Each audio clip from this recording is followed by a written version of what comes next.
Yes. It's Wednesday. It's Champions League night. We will be here. We will be here this time in 365 days. But until then, we'll have to make do with no football and me and Yaba keeping you company for the next half an hour or so. Yaba, how you doing, man?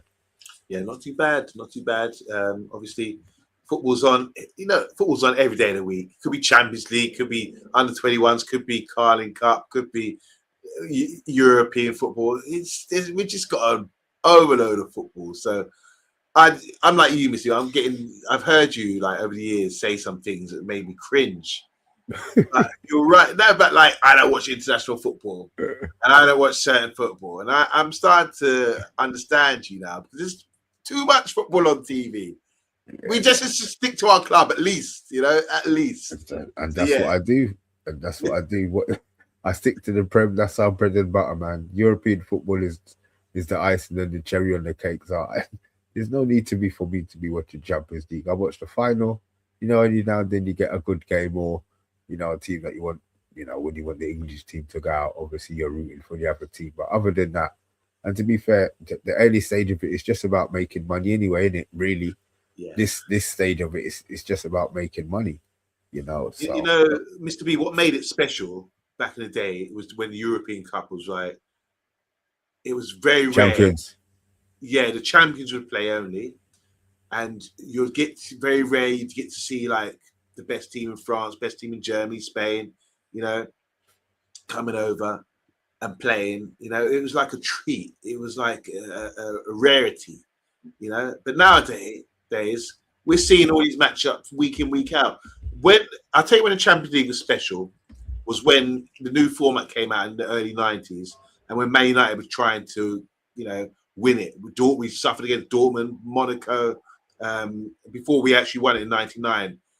Barcelona gave us some licks. It was some great games, and it was really interesting to see the contrast to English football, which was really English football back then, compared to identity of other nations like the best of Spain, the best in France, the best in Bulgaria. It was really special, and it was like interesting because we weren't overloaded with it, and that's what made it really good. So nowadays, it's like I've seen one game, seen them all. You know what I mean? Yeah, everybody knows everything. Yeah, I hear that. But to be fair, if your team's in it, then it makes it slightly different. You know what I mean? Maybe it's the bias that we're not in the tournament. But look, some financials came out today. Okay. Steph, higher. I hope you're doing well, my dear.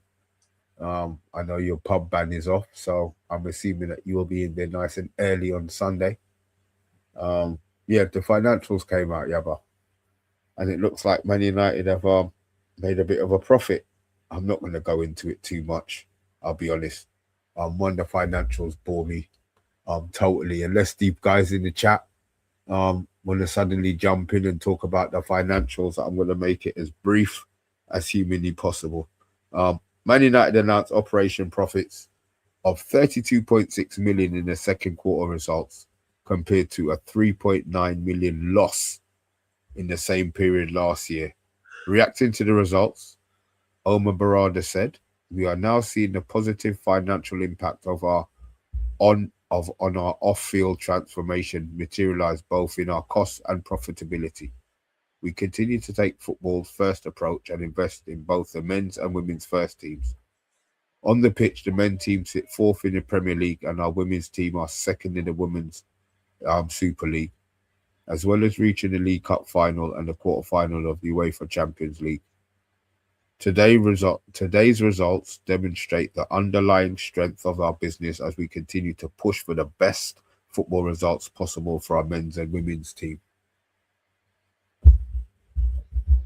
Yeah, I just want to say congratulations. I mean, it's good you can get a positive comments like that. I mean, they're going to boast up about it. Look, because they're based, everything's performance based, isn't it? And businesses are about making a profit, and that's what it's all about. If you're not making a profit as a business, you're failing.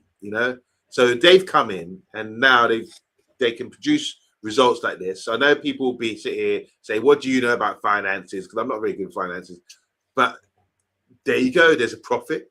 They've made it, and they're put it in your face to say, all the cutbacks when Maureen was getting kicked out the kitchen, whatever she was doing, or when all these people were getting sacked and all this kind of thing. Everyone said, it's not going to make much difference. Why are they doing it? But they had to streamline everything, didn't they? To sort of say, right, where can we make cutbacks to make a profit? This is what businesses do. On the football side of things, they can happily boast up about the men's team, about how they're performing. It's nothing to do with them. I mean, it's just a quick change of character, to be honest. But when you look at it, sensible signings, not spending as much money, reducing the wage bill, other factors as well, maybe some merchandise stuff going on or deals abroad to sort of make the club big. We're always going to be generating good money in that way. So it's not that hard to achieve, but they've done a good job. So you have to give them some credit. Mr. B. Yeah, yeah, give them the credit. They've made a profit. It was harsh what they did. I suppose. Look, they will say the end justifies the means. As I said, me and the money side of it. I just want them to spend it. If they've got it, spend it. You know what I mean? They're always broke. Everybody's always saying they're broke. Man United always saying they're broke, and they always go out there and spend, 200, 220. I'm hearing that it might be 170 plus the sales that we have. Maybe they're looking at a 300 million one. Maybe that's me being what's the word? In the moment is what I should say. But look, we'll see. I said that they talk about making profit. If they've made profit and we're not in Champions League, we're not in anything. We've only played 40 games for the season. I don't know how back obviously that goes, but to be fair, we've been on TV a lot. We have been on. It's easy for us to move us really. How much Mondays, Sundays, Saturday evening games have we had? We've been on TV a lot. So maybe that side of it is that, but I said I don't know the full the deep dive. I mean, there's probably going to be some negative part of it somewhere where they haven't made money from gate receipts from this or from that or whatever, but I can't bother myself with that. My bank account's a lot less than theirs, so I'm not going to spend my time worrying about that, to be fair, Yabba.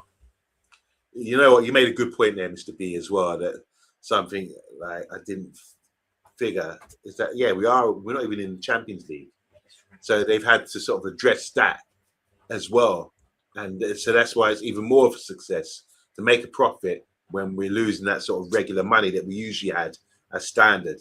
Sometimes you can just fall back. All right, we're going to be in the Champions League. If you're doing your figures, right, Champions League, we'll be in the Champions League. We're going to have that money back there, this money back there, and that's been gone. For is it 2 seasons to be out of the Champions League now? I'm not sure. Yeah. But it's been out. It's been a long time. So fair play to them. Look, I'm not here to, give a running kick in the bollocks to any kind of negativity or any kind of thing about the board or the people running the show. I'm just going to say, like you said, just take a bow. If you're winning out there and doing something positive, I'll say, yeah, well done. And whether it's the football team on the pitch or whether it's on the board sorting things out, because trust me, this is 10, 12 years in the making. We need to sort things out in this club. I'm all for it. I'm all for it. So don't come on this channel thinking we're just bashing the Glazers, bashing all that kind of thing. It's not about the Glazers. This is about INEOS. It's about Barada coming out, they've obviously done the work and they're rewarded with a statement like this to say things are on the up. We're looking good. It's nice to make a profit. Take that. And there's another bit of gospel, good news for the club, as well as the football that we're playing at the moment. I got a question to ask you and you guys in the chat, especially the silent ones. Are we taking it for granted that we're going to qualify for the Champions League? Because a lot of now, I'm seeing we're looking at this player. Obviously players that said they want Champions League football. It just seems that there's been maybe a higher caliber of player that we're available, that we're getting, and it seems like everything's down to us qualifying for Champions League. Are we taking it for granted that we're going to get Champions League? Well, it's a good conversation to have. I mean, I don't know how you feel about it, but we're fourth place.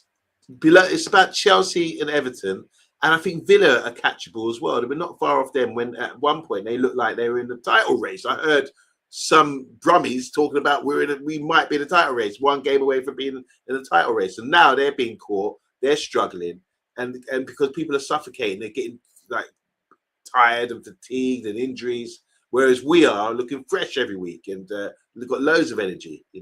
So I think it's Villa, us, Chelsea, and Liverpool are the teams looking to get 2 places out of those 4 teams.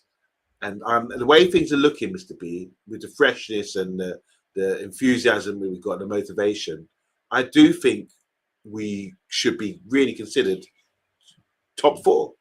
And if there's 5 places going, then most definitely, I do fear for Liverpool. I think Liverpool will come back into the reckoning.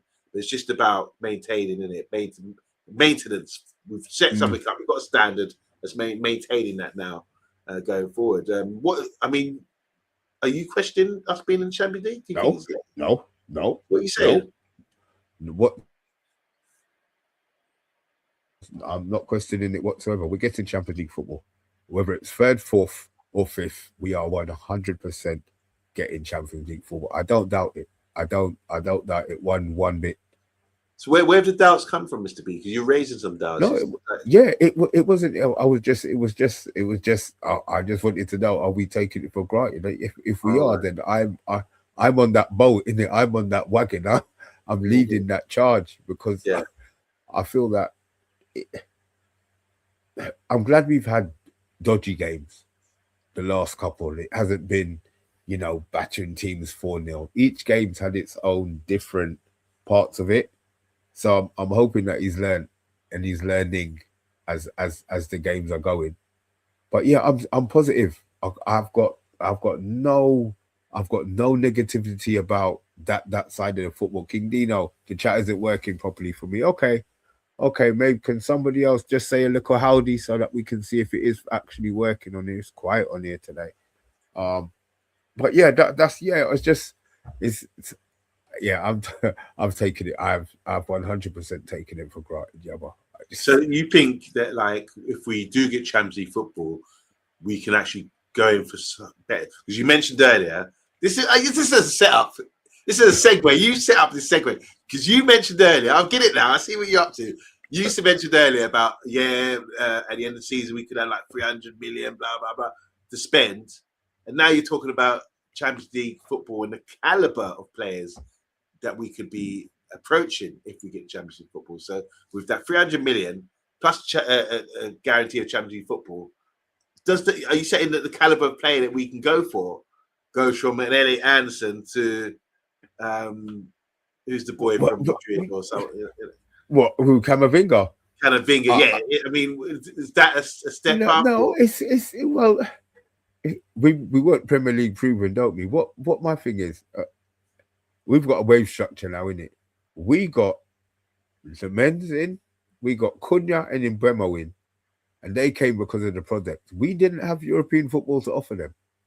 Now, if we've got Champions League football to offer these players, all right, Tottenham had Champions League football and they could have offered them, but they didn't push on. And as our project, players and agents can see things that are happening inside of a club.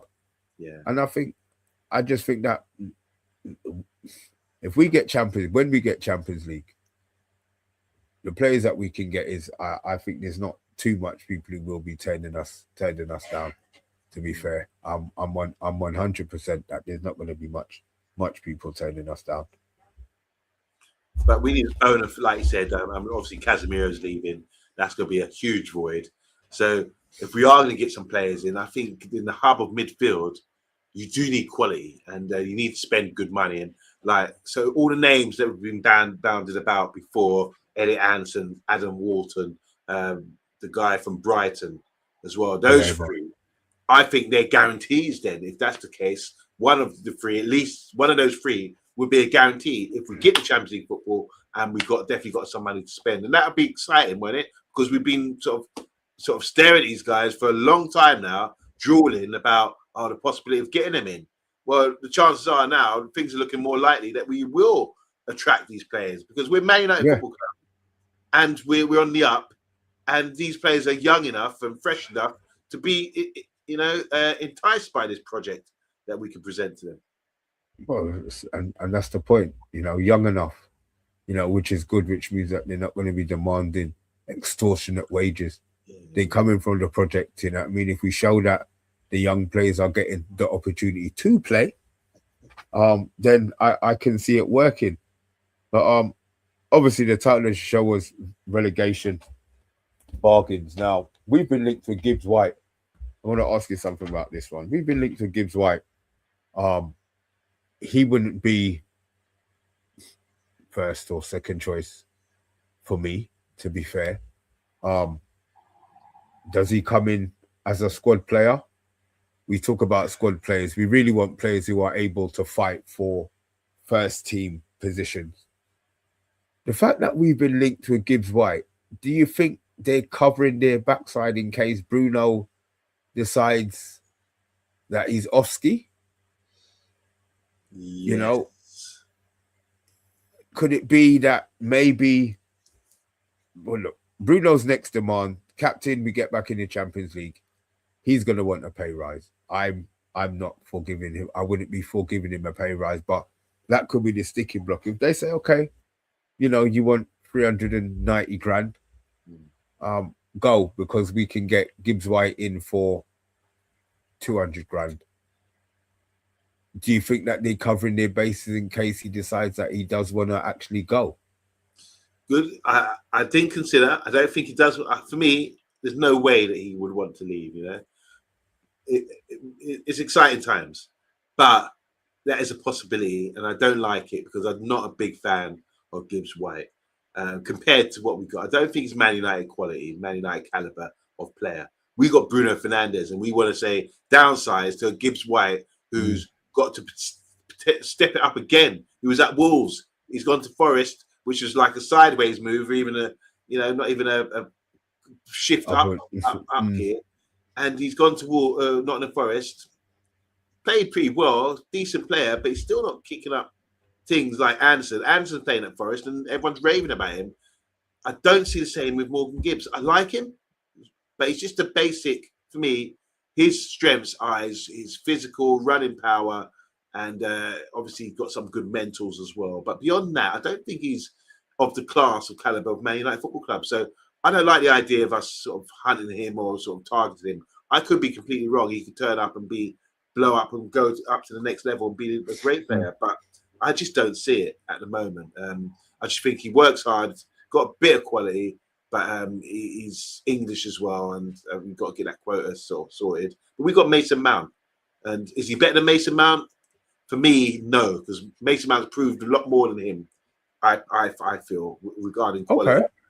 Okay. Playing Champions League football, playing for England, regular, playing in Champions League finals, doing real well with Chelsea, coming to us, apart from the injuries, looking a good quality player. I think Mason Mount is above him, so I just don't. You asked about would that be a first team player? Not for me if he came, unless I'm completely wrong. I don't know I've never asked you about Morgan Gibbs, right? But what's your thoughts? I mean, is this like exciting? The same as you. He doesn't excite me. He runs a lot and he works hard, but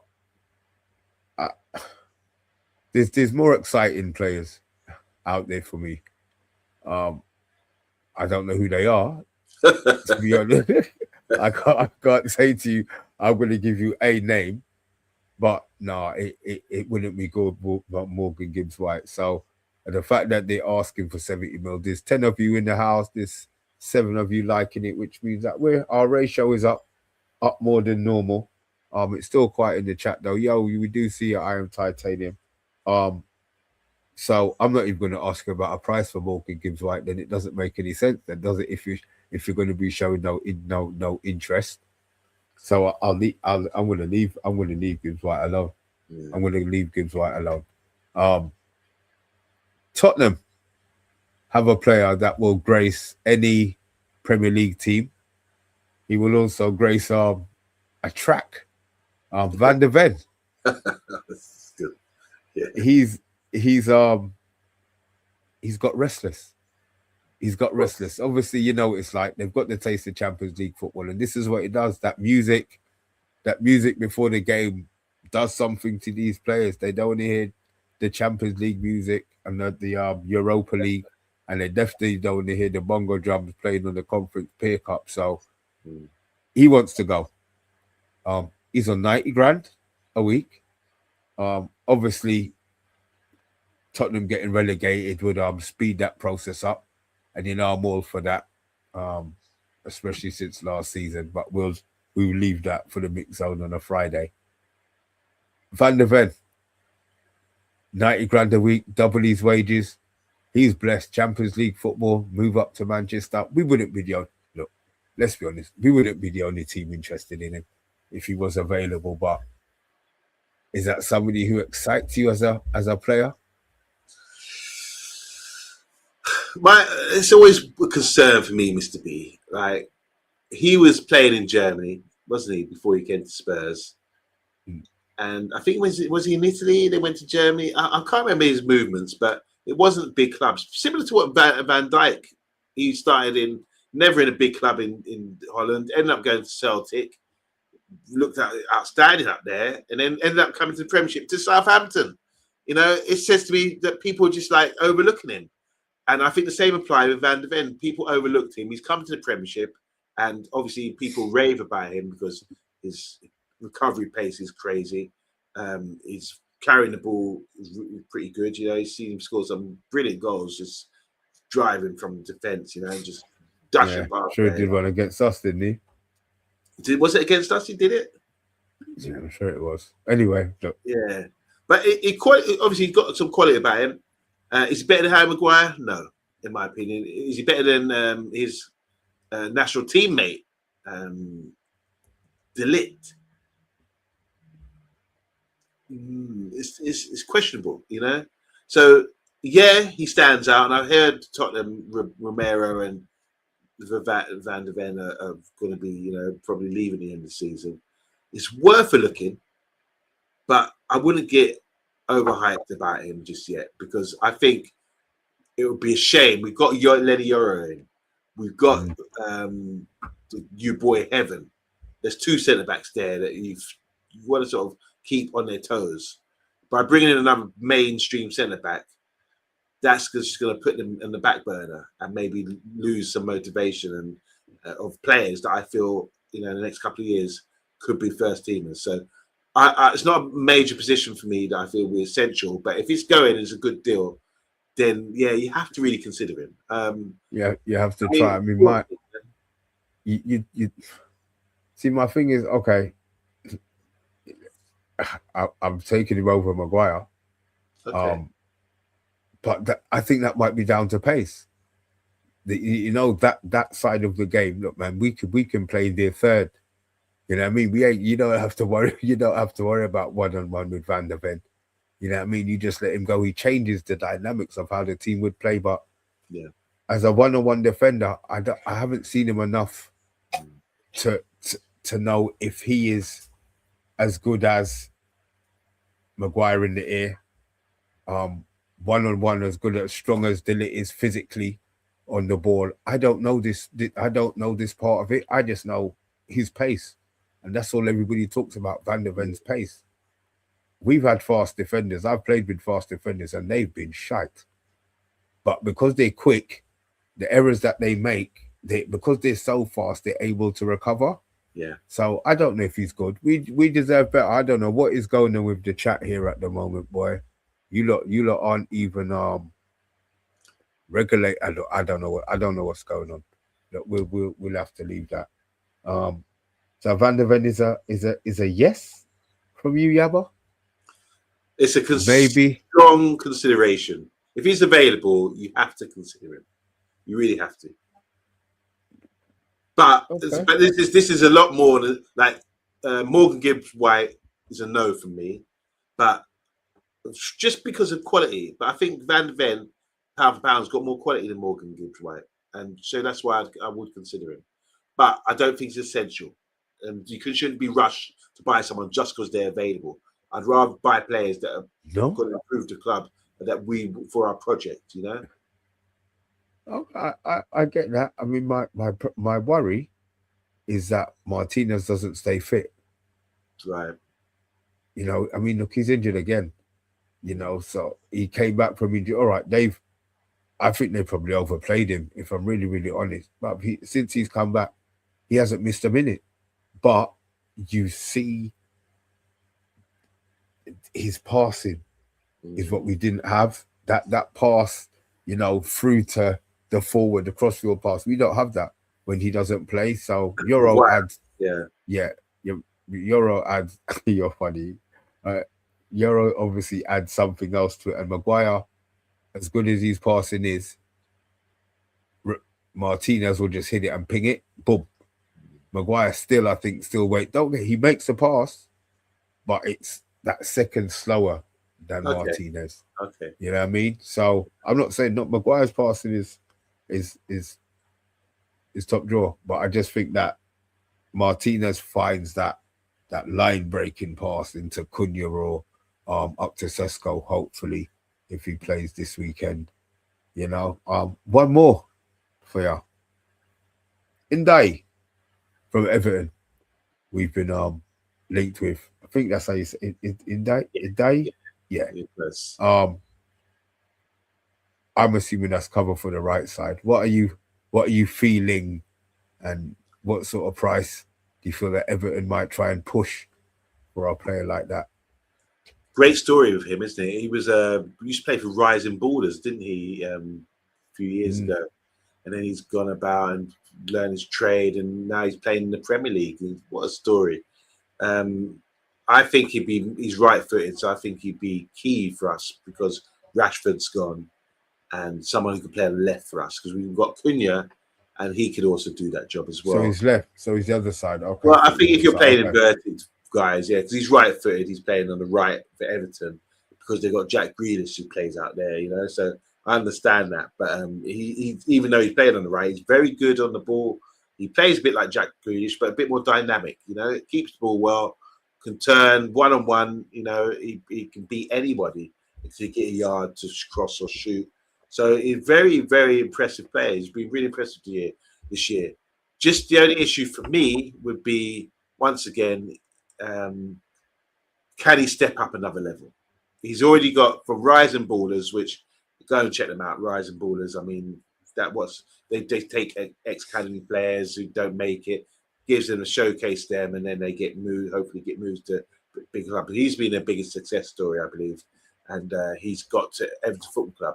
I just don't doubt he can make the next step up to be a success at Man United, because even though he's doing well at Everton, it's not completely outstanding. Well, like that's a must-have. Okay. What are you thinking? Okay. You know his story. Yeah, I did hear it. To be fair, I did hear it. I was quite shocked.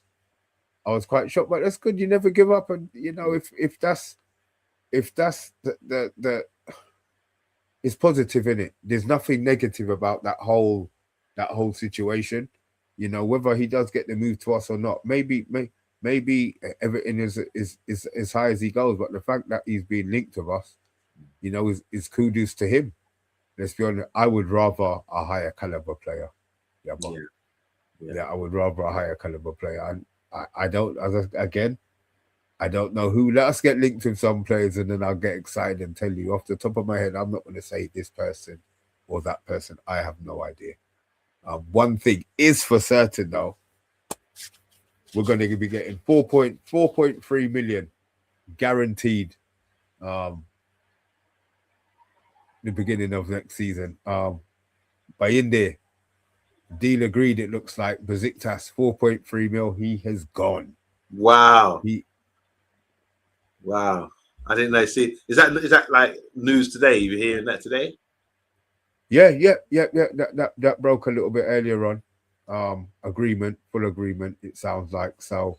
I'm happy for him. I'm glad he's gone. Obviously, the Canines are absolutely delighted that he's gone as well. Big up. I tell you what, they probably will be losing their mind with though. Is that Anana. Then I want to hear your dogs. Anana. go and get up, be jumping on the screen and everything. He's talking, he's talking about he's talking about a return. He's talking about a return to the club to fight for his place. No, I mean, what is he getting sent away from Batistas? Where is he? Batistas? Besiktas, yeah, Besiktas, yeah.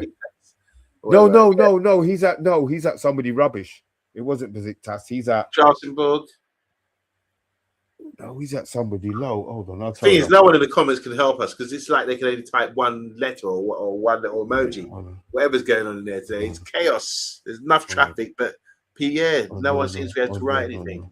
Unfortunately. Hold on, let me tell you. I know Cameroon, blah blah. Oh, Trabzonspor, he's at. Trabzonspor, yeah. They want to give him back. You know what I mean? It's got no. It is just what it is. There's no room for him. Yeah, he's had a good couple of weeks. There's no way. Well, he fell off the bridge. God bless him. You know what I mean? I'm not.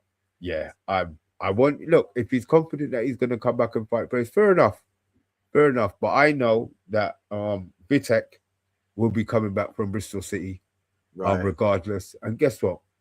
We ain't got space for Banana Man. You know what I mean? Whatever money they paid for him, they will take it as a loss. And they did the thing, we did the thing, a monetization with Rasmus.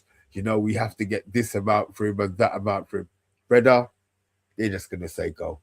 Yeah, just go. It won't be free, but yeah, a nominal, what did they call it? A nominal fee? A nominal fee, yeah. You know what I mean? Two bag of fufu and some fried dumplings.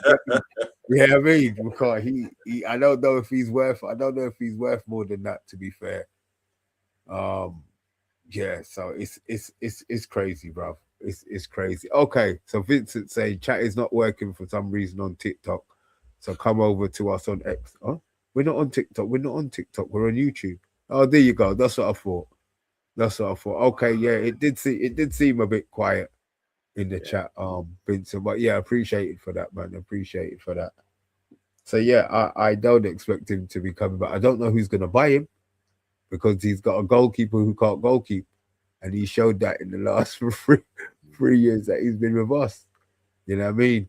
You're taking Vitek back. Are you wanting a no? Look, we were so positive. Look,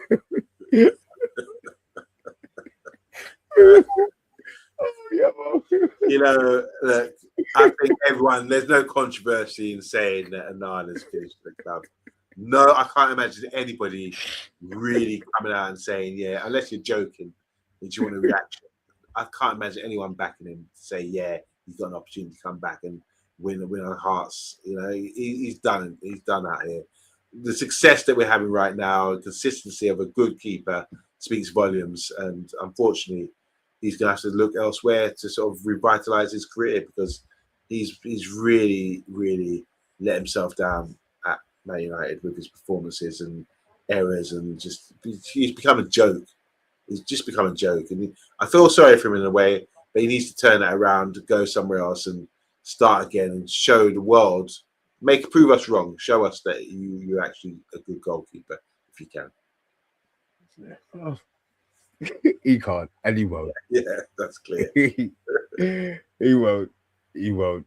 But look, it's change, it's movement, it's cleaning out the rubbish. He had time to prove himself, prove that he wasn't good enough. Let's see how ruthless they are in this window, this year. Are they going to be as cutthroat as Chelsea? I hope not. They're not as bad as Chelsea are, but do what they did with Rasmus.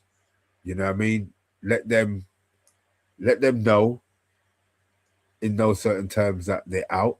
Even given the big talk, oh, I'll stay and fight for my place. No, you're going. Agate, I've heard Agate has had, is that 13 minutes on the Carrick? Wow. He's gone. You know what I mean? Kobe would be saying to him, welcome to my world. Kobe would say that to Agate, welcome to my world. Yeah. And look, guess what? He's just gonna have to suck it up. Yeah. As vexed as you are, as vexed as you are, as vexed as he can't be. He had his opportunity to play, didn't take it, and Kobe Magic Man Mainu's just come in there and made to position his own. You know what I mean? Mm. Just quickly, Mr. B. Obviously, after the game yesterday, they had a thing on Sky Sports about the top 10, or was it 20 goalkeepers? Top 10 or 20? Top 10 goalkeepers in Premier League history. And number 1 was Cech, and number 2 was Schmeichel, and Ed van der Sar was all the way down at 6, according to Jamie Carragher. I mean, do you agree with that? Cech being over Schmeichel No, or do you have someone else? I'd always take Schmeichel over Peter Cech. I'm not having Peter Cech. Look, that's an argument and a debate for them to have. Nothing will ever change my mind that Schmeichel is the best goalie that we've ever had in the Prem. People, Liverpool supporters, I hear them talking about Alisson and Edison. Them man, they can chat in it. They can chat all they want. I've got no interest. Peter Schmeichel was, from when you see a goalie coming out and saving the ball like this, bro, wide, like a big, like a 5-leg spider, including his head.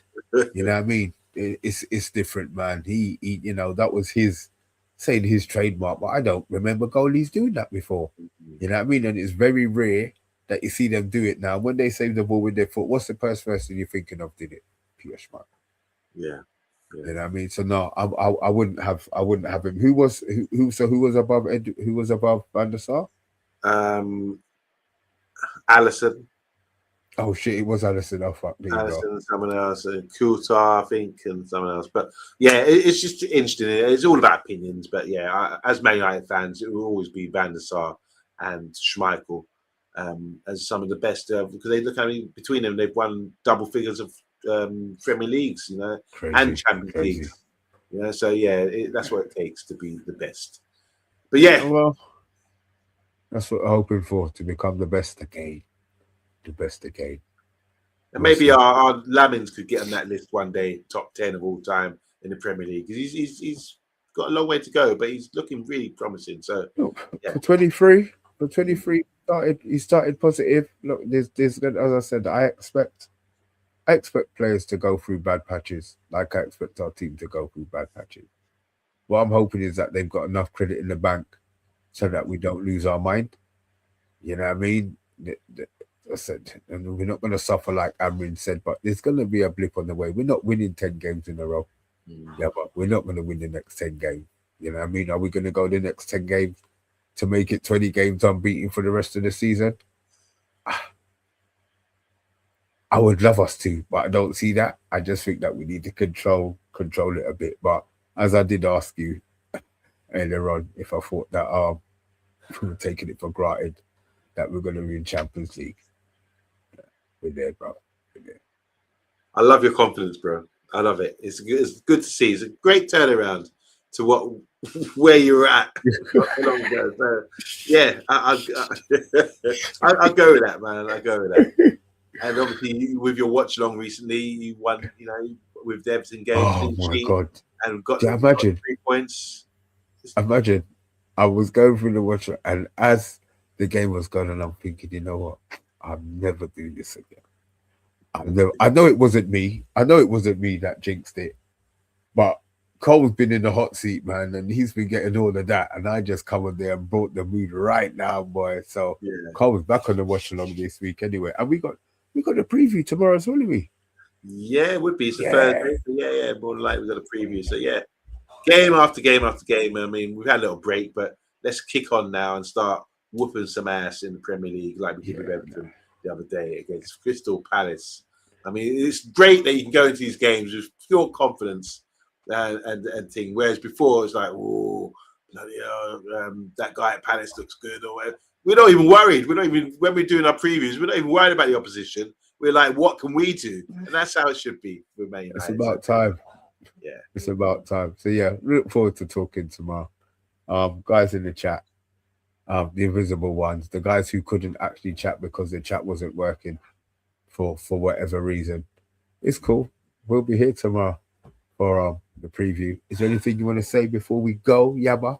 Yeah, just apologies. It feels so weird. Like, you know, it's like everyone's just staring at us through the window and not able to speak. And warning us, what's going on, and trying to get that message across, with just little one-worders or emojis. But we hear you, just seeing your face, knowing that you're there in the background, with these issues that we're having with the communication and the chat, not being able to type, whatever's going on. I'm sure it'll be resolved by tomorrow. But thanks, guys, in the chat. Big up to We Deserve Better, Vincent Bullock as well, and everyone else who I've missed coming in. Stephanie, thanks for tuning in, guys. And with that, we will be back tomorrow. I don't know who's back tomorrow, but we will be back tomorrow. Stay safe, guys. This is the agenda, and we are out.